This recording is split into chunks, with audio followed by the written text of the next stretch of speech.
Let us discuss numericals based on wavelength, frequency, wave number and velocity relationship. जो हमने पिछली video में किया था रिलेशनशिप, उसके ऊपर बेस्ड अब हम न्यूमेरिकल्स करने वाले हैं. तो सबसे पहले क्वेश्चन है, the wavelength range of the visible spectrum extends from violet, जिसकी वेवलेंथ है 400 नैनोमीटर्स, टू रेड, जिसकी वेवलेंथ है 750 nanometres. Express these wavelengths and frequencies. मतलब इस क्वेश्चन में आपको वेवलेंथ रेंज जो है विजिबल स्पेक्ट्रम की, हमें पता है कि वॉयलेट से रेड तक होती है, तो यहाँ पे आपको वेवलेंथ दे रखी है वॉयलेट की जो 400 नैनोमीटर्स है, और रेड की वेवलेंथ आपको दे रखी है जो 750 नैनोमीटर्स है. अब आपको करना क्या है, आपको इन वेवलेंथ्स को जो है फ्रीक्वेंसी में कन्वर्ट करना है. तो हमें रिलेशनशिप पता होगा तो हम कर पाएंगे. तो हमारा जो रिलेशनशिप है जो यहाँ पर यूज होने वाला है वो है nu is equal to c by lambda. मतलब frequency is equal to velocity divided by wavelength. तो वेलोसिटी जो है मैंने आपको बताया था कि जो वेलोसिटी है वेव्स की, इलेक्ट्रोमैग्नेटिक रेडिएशंस की जो वेलोसिटी है वो स्पीड ऑफ लाइट जितनी है, दैट इज 3 × 10⁸ मीटर पर सेकेंड. और हर जगह हम c की वैल्यू यही यूज करेंगे. Divided by this one, 400 nanometres दे रखी है, हमें उसको मीटर में कन्वर्ट करना पड़ेगा क्योंकि यहाँ पे हमारी जो वेलोसिटी है वो मीटर पर सेकेंड में है. यहाँ हमने मीटर लिया था, यहाँ नीचे भी हमें मीटर लेना पड़ेगा. तो यहाँ पे है relationship 1 nanometre is equal to 10⁻⁹ metre. ये रिलेशनशिप सारे मैंने कल आपको बताए थे, पिछली वीडियो में आपको बताए थे सारे रिलेशनशिप किस तरह से चेंज किए जाते हैं. तो इसीलिए मैंने आपको बताया थे ताकि हम उसको न्यूमेरिकल्स में यूज कर सके. तो यहाँ पे मैंने एक वैल्यू लिख दिया आपको याद दिलाने के लिए कि ये रिलेशनशिप हमने किए थे. तो यहाँ पे मैंने वैल्यू पुट कर दी और मेरा आंसर आ गया 7.50 × 10⁻14 hertz, that is for violet. Now red के लिए भी ऐसे ही कैलकुलेट करेंगे. Same formula, same value of velocity divided by the wavelength of red in nanometre, not in nanometres, in metres. मैंने मीटर में कन्वर्ट करने के लिए नैनोमीटर की वैल्यू के साथ 10⁻⁻9 लिख दिया है, तो ये मेरे मीटर में कन्वर्ट हो गई. And the answer comes to be 4 × 10⁻14 hertz. This is for red. So this is the first question, very easy. बस आपको एक छोटा सा रिलेशनशिप याद करना है, nu is equal to c by lambda. तो आपका काम सारा आसान हो जाएगा. अब एक और रिलेशनशिप के ऊपर बेस्ड क्वेश्चन करेंगे हम. Next question is calculate wave number, मतलब nu bar. Second thing, you have to calculate frequency किसकी, of yellow radiation having wavelength 5800 angstrom. तो आपको येलो रेडिएशन जिसकी वेवलेंथ ये है, आपको इसके लिए वेव नंबर निकालना है और फ्रीक्वेंसी निकालनी है. तो सबसे पहले मैं इसको मीटर में कन्वर्ट कर लूंगी क्योंकि मीटर जो है यहाँ पे वेवलेंथ की SI यूनिट है. तो हमें गिवन है ये वेवलेंथ, मैंने इसको मीटर में कन्वर्ट कर लिया. और आर्मस्ट्रांग को मीटर में कन्वर्ट करने के लिए आपको मल्टीप्लाई करना पड़ता है वैल्यू को 10⁻⁻10 से. तो मैंने यहाँ पे कर दिया है. तो सबसे पहले हमें वेव नंबर निकालना है. तो वेव नंबर का रिलेशनशिप ये है, ये फॉर्मूला हमने वेव नंबर में ही पढ़ा था कि wave number is equal to 1 by lambda. Lambda हमें पता ही है, तो 1 बाय 5800 × 10⁻⁻10 कर देंगे, वैल्यू ये आ जाएगी आपकी. This is answer 1.724 × 10⁻6 metre inverse. So this is the unit of wave number, metre inverse. दूसरी चीज हमें निकालनी है फ्रीक्वेंसी.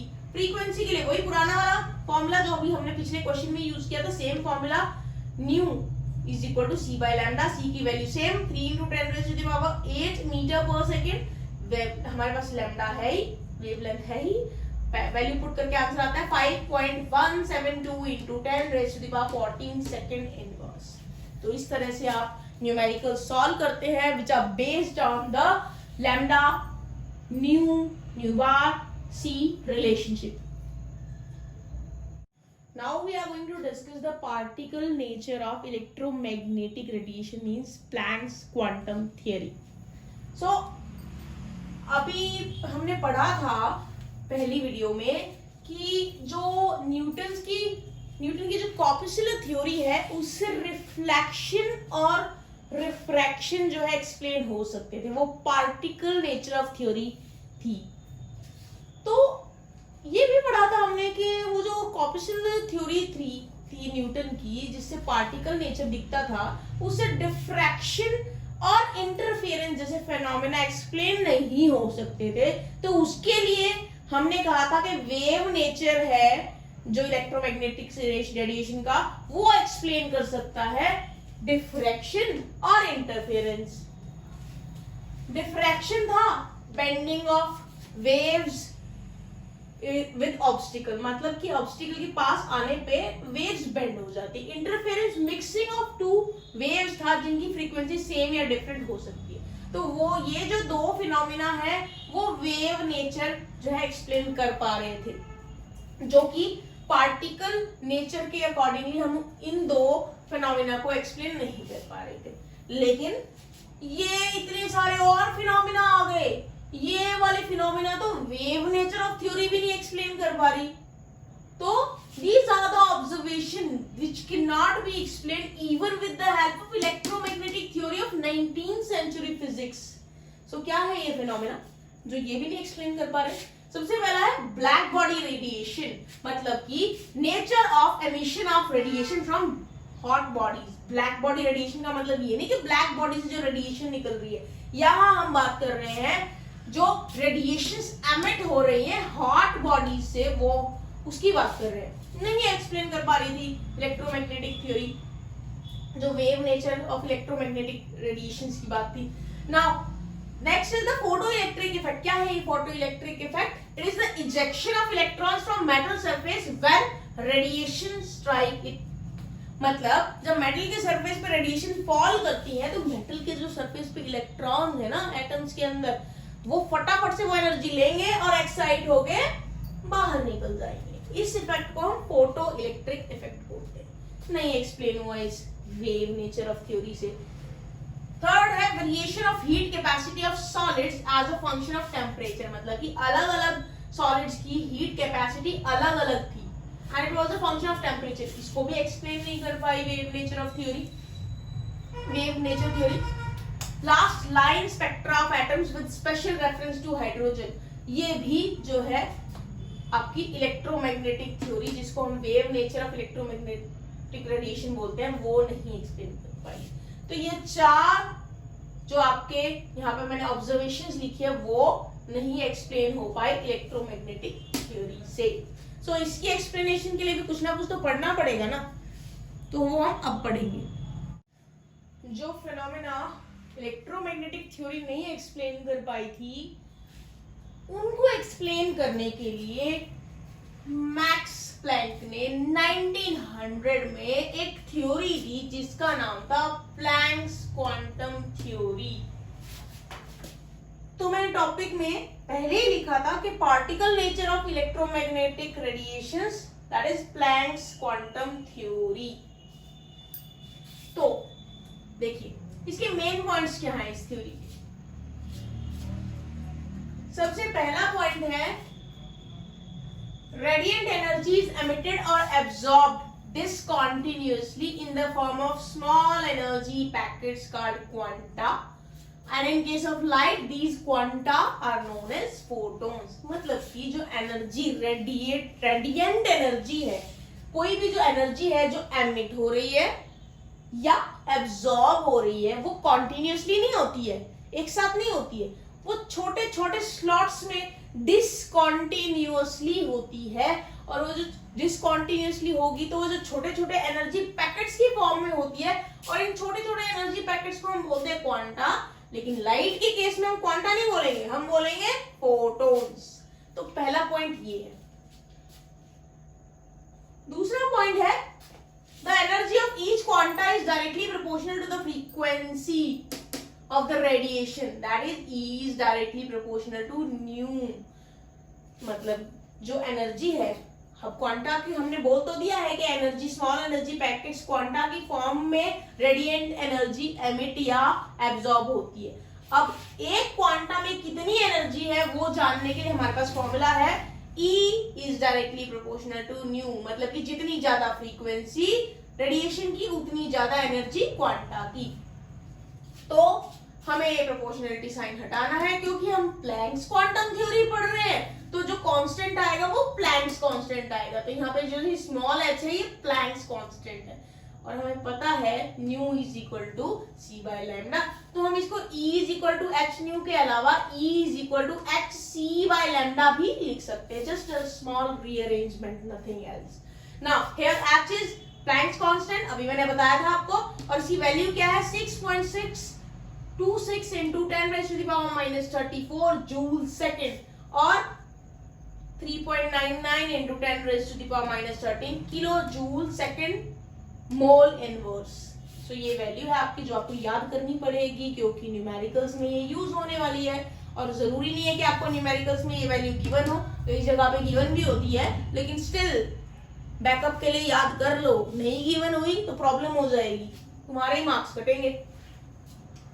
तो थर्ड पॉइंट हम पढ़ेंगे ये जो टोटल अमाउंट है एनर्जी का, जो भी, क्योंकि हमने स्मॉल स्मॉल पैकेट्स की बात तो कर ही है लेकिन टोटल एनर्जी उन पैकेट्स की, कितने पैकेट्स हैं उनकी टोटल एनर्जी भी तो जाननी है ना हमें।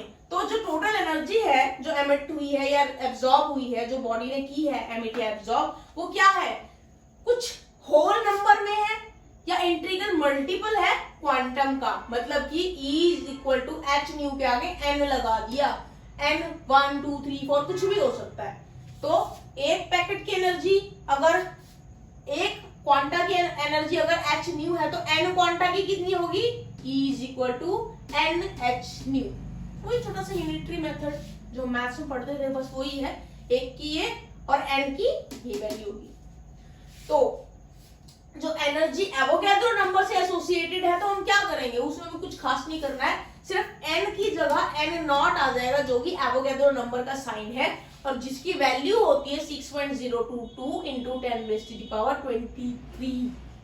तो बस ये फर्क है, ये सिंपल वही वाला फॉर्मूला है, बस n की जगह n नॉट यूज कर लिया, वहां पे n 1 2 3 4 कुछ भी हो सकते हैं, n नॉट लिख दिया तो वो 1 2 3 4 नहीं रहेंगे, फिर वो 6.022 into 10 raised to the power 23 हो जाएगा बस। और यहाँ पे न्यू है, यहाँ पे c by लैम्डा लिख दिया, यहाँ पे न्यू भी लिख सकते हो, एक ही बात है, न्यू लिख लो चाहे c by लैम्डा लिख लो, ये तो आपको रिलेशनशिप पता ही है ना। और जो एनर्जी एसोसिएटेड होती है एवोगैड्रो नंबर ऑफ क्वांटा से, उसको हमें एक स्पेशल नाम भी दे रखा है हमने, क्या हमने नहीं, साइंटिस्ट ने, क्या नाम है वो, आइंस्टीन ऑफ एनर्जी। अभी जो टॉपिक्स हमने पढ़े हैं अब हम करने वाले हैं उन पे बेस्ड न्यूमेरिकल्स। तो सबसे पहला न्यूमेरिकल है ये वाला, the Vividh Bharati station broadcast on a frequency of 1368 kilohertz, calculate the wavelength of electromagnetic radiation emitted by the transmitter. मतलब कि एक विविध भारती रेडियो स्टेशन है, वो ब्रॉडकास्ट करता है इस फ्रीक्वेंसी पे 1368 किलोहर्ट्ज की फ्रीक्वेंसी पे ब्रॉडकास्ट करता है। हमें क्या करना है, हमें सिंपल सा उस फ्रीक्वेंसी को वेवलेंथ में कन्वर्ट करना है बस। तो फ्रीक्वेंसी इतने है आपके 1368 किलोहर्ट्ज है, इसको हमें सबसे पहले हर्ट्ज में कन्वर्ट करना है क्योंकि किलोहर्ट्ज ऐसा यूनिट नहीं है, ऐसा यूनिट है हर्ट्ज। मैंने हर्ट्ज में कन्वर्ट करने के लिए क्या किया, 10 raised to the power 3 से इसको मल्टीप्लाई कर दिया। हर्ट्ज जो होते हैं उसको हम सेकंड इनवर्स भी मान सकते हैं यूनिट को, ओके। तो हमें निकालना है यहाँ पे लैम्डा वेवलेंथ और उसका फॉर्मूला हमें अच्छे से आता है, c by न्यू फ्रीक्वेंसी। तो c की वैल्यू होती है 3 into 10 raised to the power 8 metre पर सेकेंड और न्यू की वैल्यू ये रही, इसको यहाँ पुट करो और आपका आंसर यहाँ आ जाएगा। सिंपल क्वेश्चन है। नेक्स्ट क्वेश्चन पे आ जाते हैं। At the closest approach, the distance between Mars and Earth is found to be 58 million kilometer। मतलब कि जितना क्लोज हो सकते हैं ना मार्स और अर्थ, उतने क्लोजनेस पे उसका उनके बीच जो डिस्टेंस है वो 58 मिलियन किलोमीटर है। Now, when the planet are at the closest distance, how long would it take to send a radio message from a space probe of Mars to Earth? मतलब कि जब ये इतने क्लोज डिस्टेंस पे है तो उस डिस्टेंस पे कितना टाइम लगेगा एक रेडियो मैसेज को सेंड करने में, जो एक स्पेस प्रोब है मार्स पे वो एक रेडियो मैसेज सेंड करेगा अर्थ पे, तो उस रेडियो मैसेज को मार्स से अर्थ तक पहुंचने में कितना टाइम लगेगा। बस सिंपल सा फॉर्मूला है ये, speed is equal to distance upon time वाला। डिस्टेंस हमें पता ही है 58 इंटू 10⁻⁶ किलोमीटर, हमें चाहिए मीटर, तो इंटू 10⁹ कर देंगे, ये मीटर में कन्वर्ट हो गया। हमें पता है speed is equal to distance upon time होता है, हमें निकालना है टाइम, तो time is equal to distance upon speed हो जाता है, लेकिन यहाँ स्पीड ऑफ क्या है, स्पीड ऑफ लाइट है। तो डिस्टेंस हमें गिवन है, ये रहा, ये हमने पुट कर दिया। स्पीड ऑफ लाइट हमें पता है 3 इंटू 10⁸ होती है। इसको कैलकुलेट करेंगे तो हमारा आंसर आएगा 193.3